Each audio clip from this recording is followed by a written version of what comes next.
Malugod naming binabati ang lahat ng mga nakatatandang Filipino sa pagdiriwang ng Elder Day Filipino Week. Ang inyong kontribusyon at kabutihan ay napakahalaga sa ating lipunan. Kami sa Philippine Information Agency ay lubos na sumusuporta sa mga advokasya at kampanya na magpapalakas sa inyong mga karapatan at kapakanan.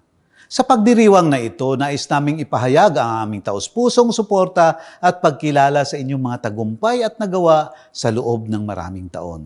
Kayo ang haligi ng ating pamilya at komunidad at ang inyong karanasan at kaalaman ay mahalaga upang gabayan ang masusunod na henerasyon. Nakikiisa ang PIA sa pagtaguyod ng mga programa at proyekto na naglalayong magbigay ng mas maayos at maginhawang pamumuhay para sa ating mga nakatatanda.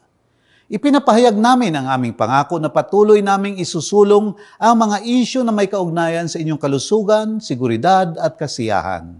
Magsama-sama tayo sa pagtataguyod ng paggalang at pagmamahal sa mga nakatatandang Filipino at ating tiyakin na ang kanilang mga pangangailangan ay nabibigyan ng tamang atensyon at solusyon. Mabuhay ang mga nakatatandang Filipino!